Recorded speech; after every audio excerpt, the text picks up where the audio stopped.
99% of people are not willing to do what it takes to make their dreams come true.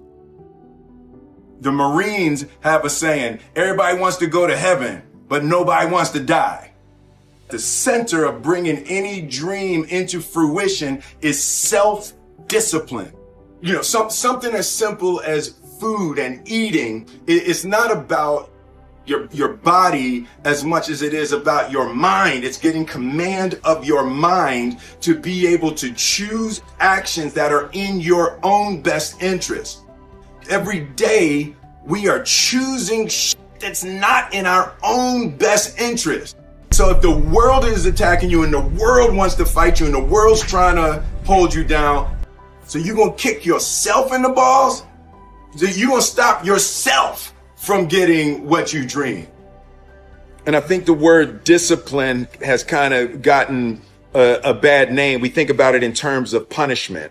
I'm not talking about discipline in that way. I'm talking about discipline in the sense that you forego immediate pleasure for the exchange of long-term self-respect.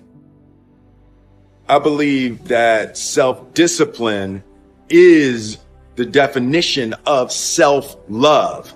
That when you say that you love yourself, that means that you have behavior towards yourself that is loving.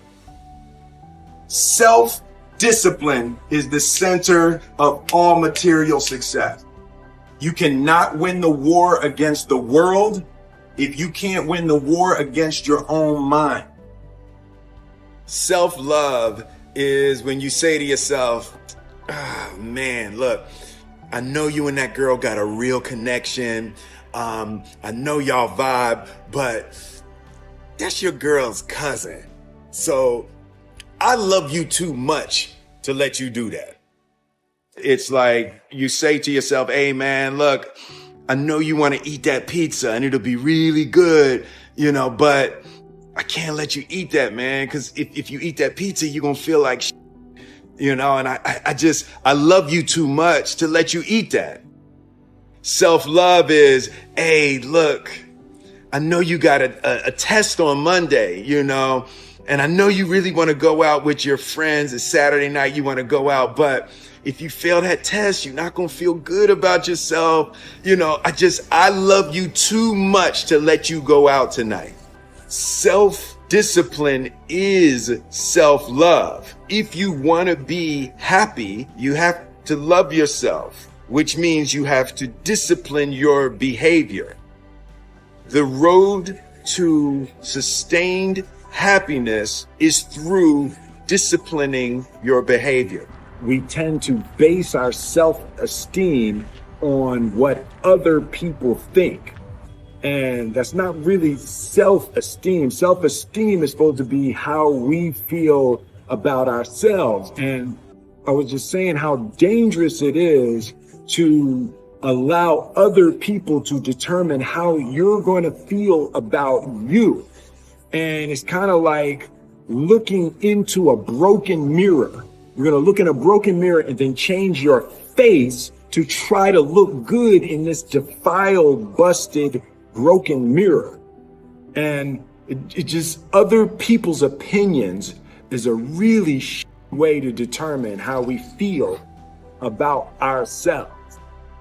It don't matter whose fault it is that something is broken if it's your responsibility to fix it. For example, it's not somebody's fault if their father was an abusive alcoholic, but it's for damn sure their responsibility to figure out how they're going to deal with those traumas and try to make a life out of it. It's not your fault if your partner cheated and ruined your marriage, but it is for damn sure your responsibility to figure out how to take that pain and how to overcome that and build a happy life for yourself. Fault and responsibility do not go together. It sucks, but they don't. When something is somebody's fault, we want them to suffer. We want them punished. We want them to pay. We want it to be their responsibility to fix it, but that's not how it works, especially when it's your heart. Your heart Your life, your happiness is your responsibility and your responsibility alone.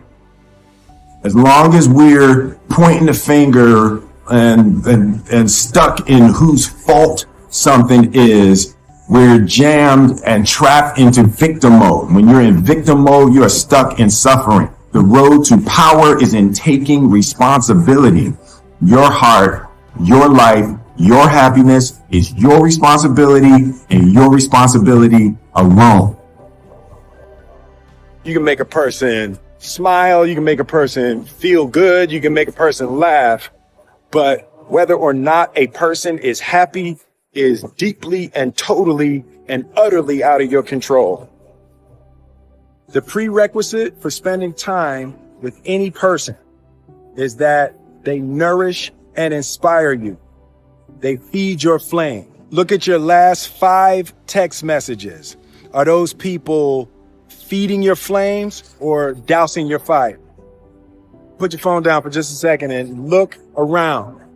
Look to the people around you. Are those people throwing logs on your fire or are they pissing on it?